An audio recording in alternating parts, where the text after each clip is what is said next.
I'm your host, Jason Miller, and I'm joined today by Anthony Robbins, Brocade's Vice President of Federal, and Phil O'Reilly, Brocade's Chief Technology Officer of Federal. This part of the show, let's talk about what key technologies will really help drive agencies toward this new approach, and most importantly, how can agencies get started down this new IP path. So I'm going to start with Phil to begin the conversation. When we talk about the new IP, I think a key word has got to be software. Software really seems to be the linchpin to this new IP effort. In the past, I get the feeling it was all about the hardware, the client, the server, the routers, the switches. How is this new IP different than in the past when it comes from a software perspective? Well, certainly software is the key, Jason.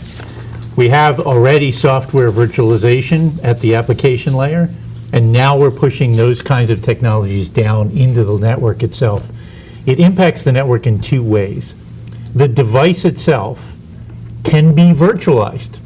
So I can take a router and I can actually put it in the network as a virtual rather than a physical device. That's called network functions virtualization. I get a huge capital savings, but more importantly, I now have the ability to make the services in my network mobile and deploy services where they're needed.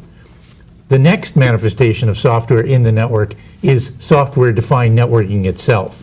And that is the deployment of a controller in a network, which allows me to automate the collection and utilization of all these services against a set of business rules.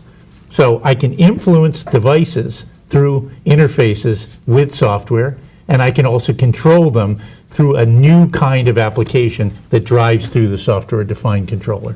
So when you talk about virtualization, you're saying I'm going to take a router, for instance, and have those network functions. Is it very similar to this idea of when you talk about servers and they become virtualized, not one server per application, but the application can pull from many different servers depending on its needs and how much activity it's seeing today versus tomorrow? Is that the same idea of a router? It's similar, but it's not the same. The service, for example, the router, is deployed on a hypervisor the same way an application would be.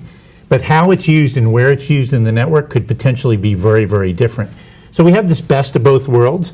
We can combine what we already know about putting resources together to make networks work fast, but because they're now virtual, we have the ability to collect them and deploy them against an automation that we can't do right now. So we get the best of both worlds, scale and flexibility, and the kinds of functionality that we already understand are necessary in a network.